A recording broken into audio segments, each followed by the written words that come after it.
Je m'appelle Elie Pressman. Je suis auteur dramatique.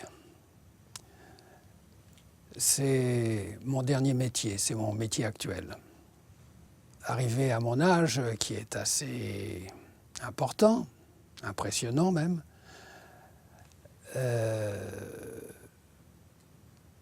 c'est normal d'avoir fait plusieurs métiers, parce que le métier d'auteur dramatique,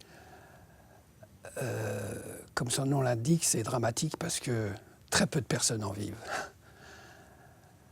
Donc, à la SACD, où je suis depuis 1968, il y a environ 40 000, entre 40 000 et 50 000 sociétaires. Et bien là-dessus, il y en a 50 qui vivent bien de leur métier et environ 1000 qui vivotent. Donc, c'est un titre d'être auteur dramatique, mais il faut avoir fait d'autres choses pour pouvoir en vivre. Donc, actuellement, je suis retraité, évidemment, et j'ai dû faire une vingtaine de métiers dans ma vie. Mais auteur dramatique, c'est une chose qui m'est venue en étant acteur. J'étais acteur pendant une vingtaine d'années, un peu plus même. Et on est beaucoup au chômage aussi quand on est acteur. Donc, au lieu d'attendre qu'on m'appelle, j'ai essayé d'écrire des choses pour les jouer. J'ai commencé d'ailleurs par écrire des chansons. Je faisais un tour de chant dans les cabarets rive gauche, mais j'ai eu des tas de déboires, j'ai été censuré parce que j'avais une chanson qui était un peu antimilitariste et c'est tombé juste à la fin de... C'était quoi, dans les années 63, par là, c'était la fin de la guerre d'Algérie.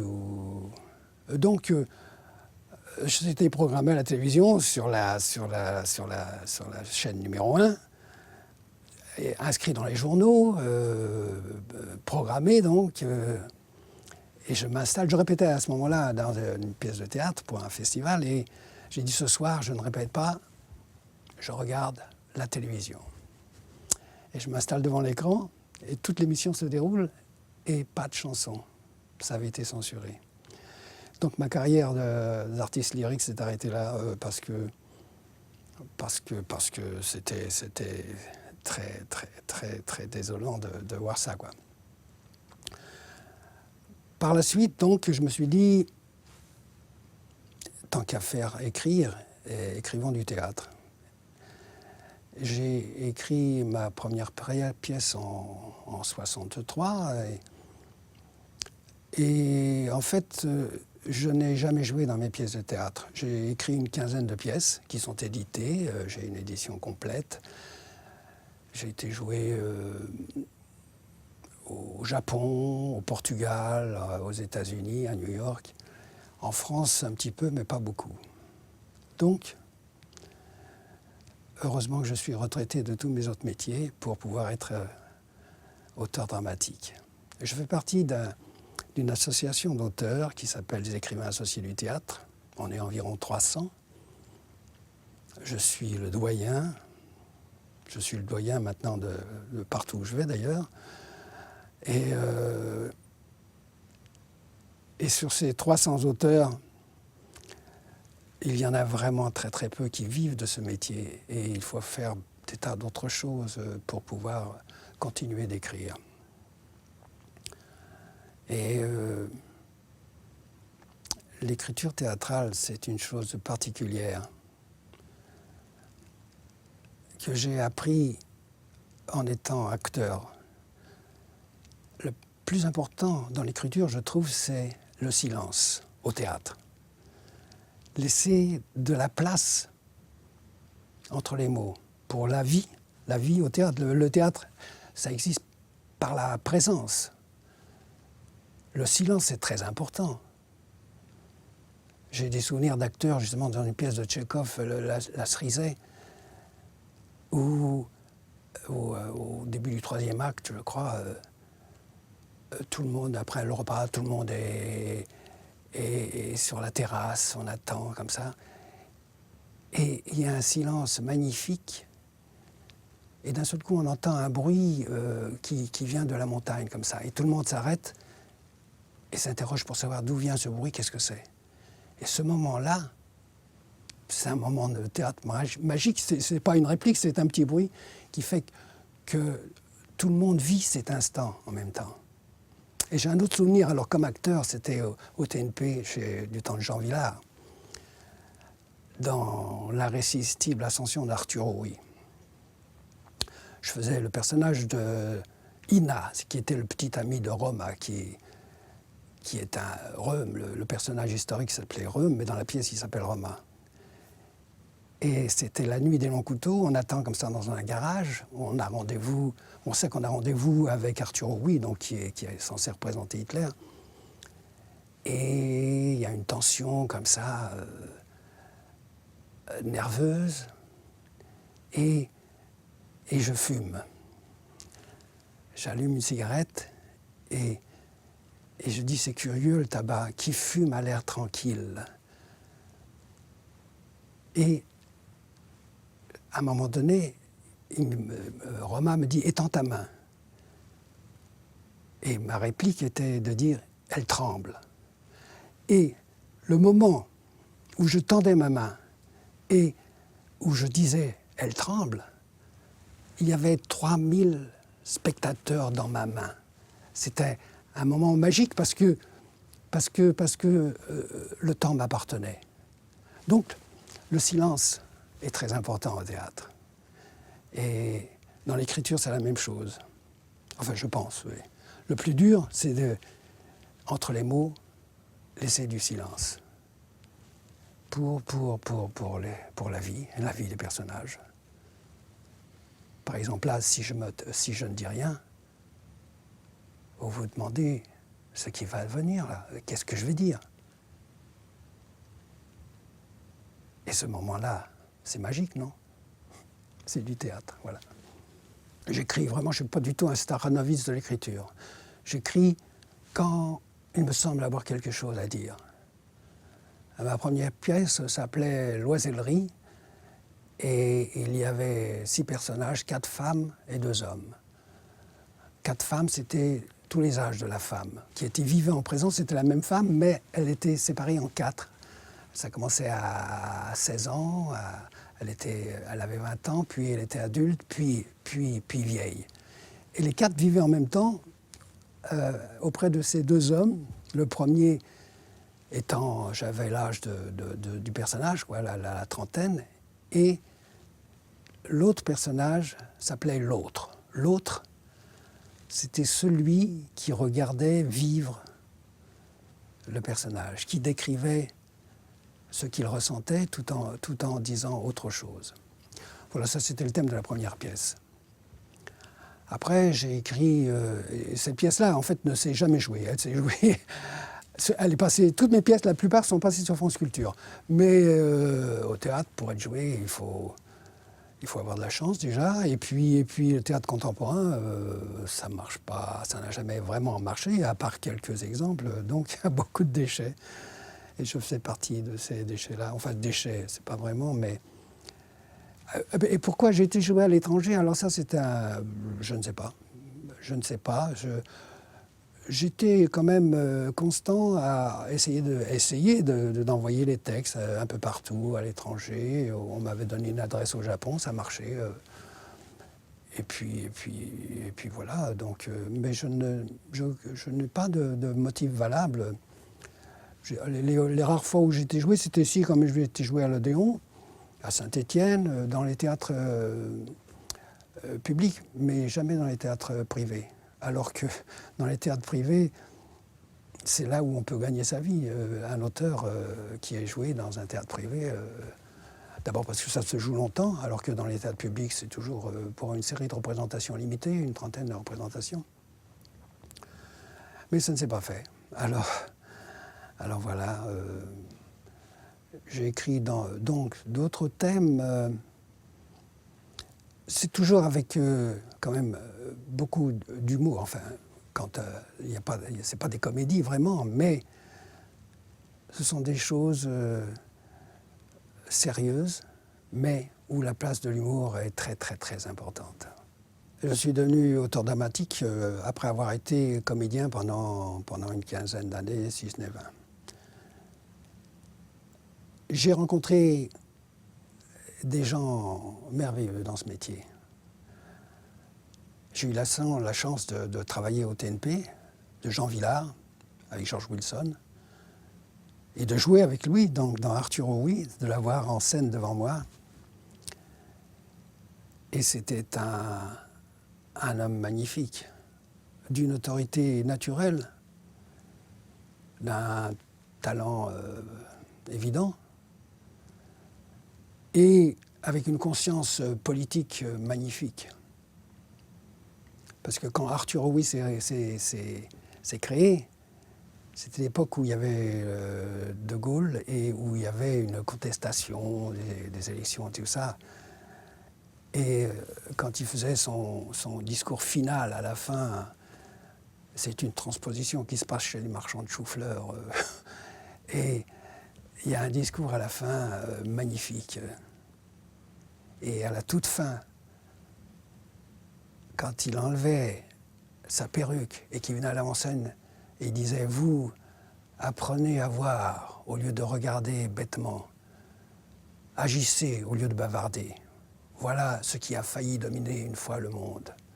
Mais le ventre est encore fécond, d'où a surgi la bête immonde. » Alors là, 3000 personnes qui sont là, qui vivent ce silence, c'est magnifique, avant l'éclatement des applaudissements. J'ai rencontré une autre personne en passant une audition de théâtre, c'était Albert Camus. Il cherchait pour un festival d'Angers, je crois, il y avait une reprise de Caligula. Et j'étais au cours du Lin à ce moment-là, et un des élèves dit « Je vais passer l'audition, je vais présenter Caligula, il y a une scène qui se passe avec Scipion, une scène à deux, qui est très très sympathique, que j'avais travaillé déjà. » Donc, on arrive au Théâtre des Mathurins. D'habitude, il y a toujours la queue. Et là, on était sur rendez-vous, Albert Camus seul dans la salle. Et nous passons la scène. C'était pour le rôle de Caligula. Moi, ça n'avait aucune importance. Mais en sortant de cette scène, il parle à l'autre acteur, et il vient vers moi, et il me parle comme si j'étais son égal, en me disant « C'est bien, vous avez une présence. » Et c'était un moment magique et que j'ai enregistré et dont je me sers toute ma vie durant. C'est cette simplicité. Chez les grands, ça n'existe vraiment que chez les grands. Parce que tous les sous-fifres qui se prennent pour des chefs et qui vous considèrent de haut, là, ça n'a vraiment rien à voir. Et ce moment-là, c'est un de mes plus beaux souvenirs. Oui, ce métier d'acteur, c'est un métier magnifique, surtout quand on vient d'un milieu qui n'était pas du tout prédisposé pour ça.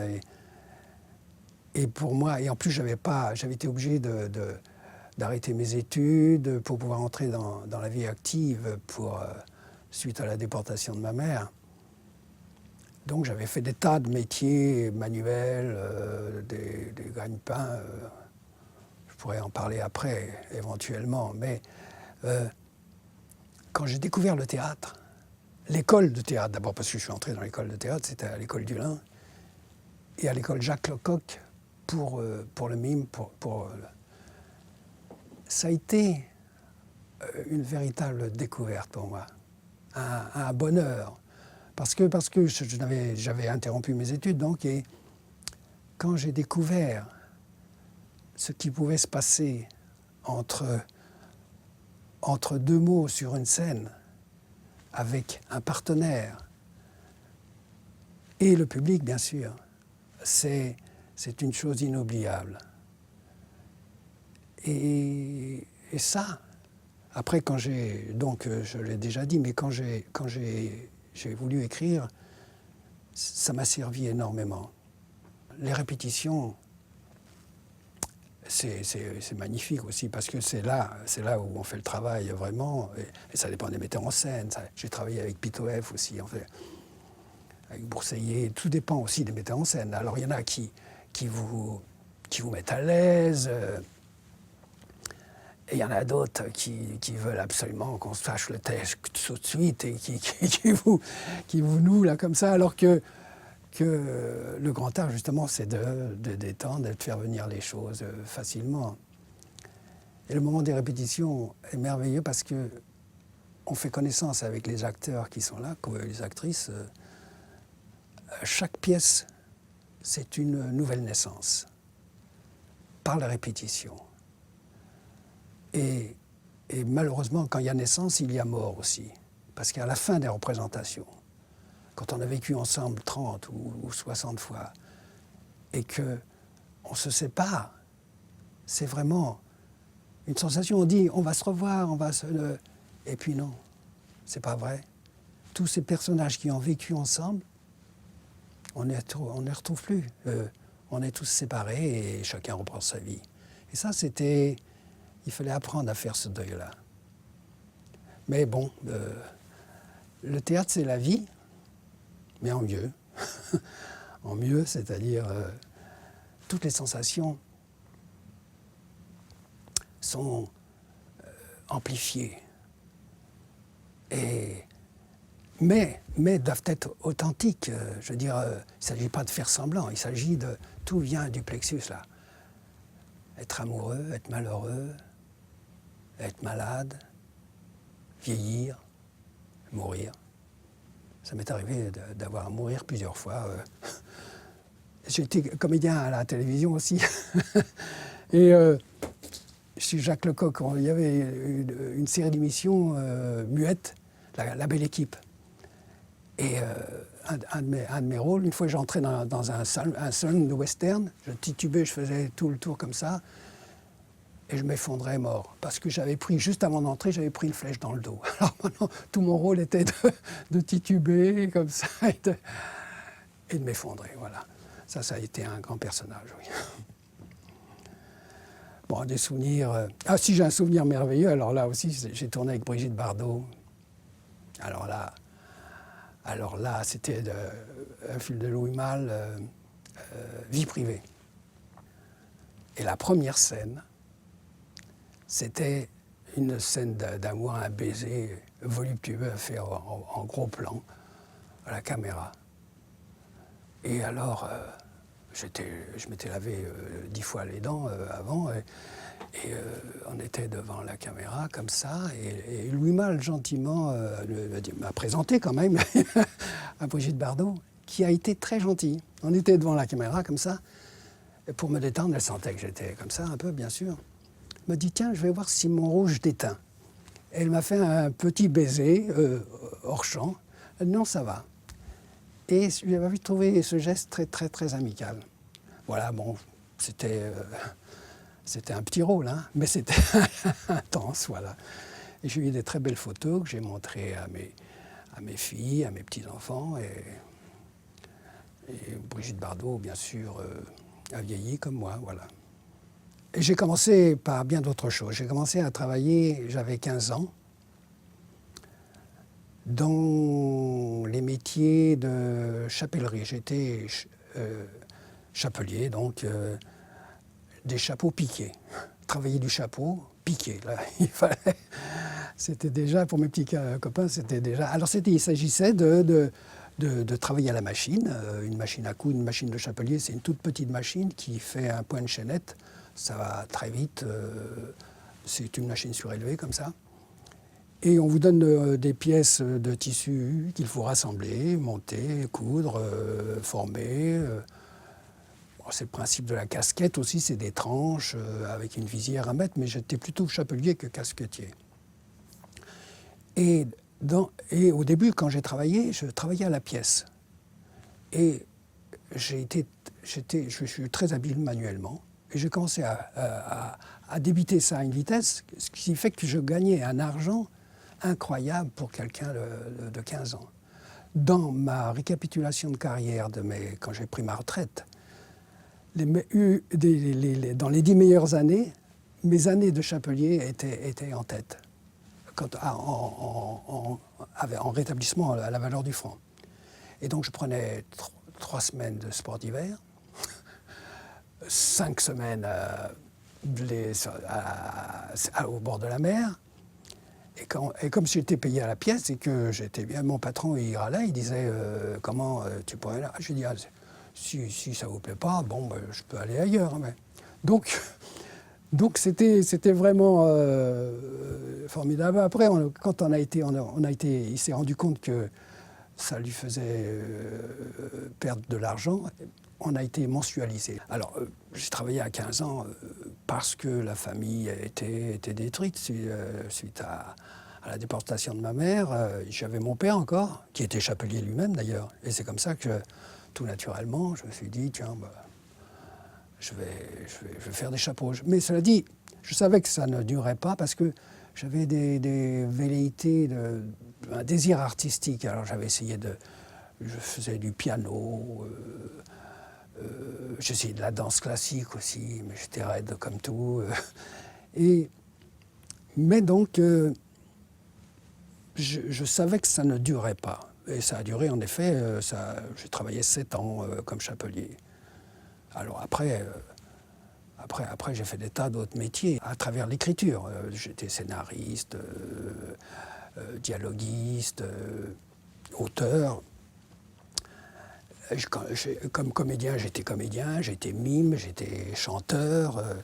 Donc tout ça, ce sont les annexes des métiers.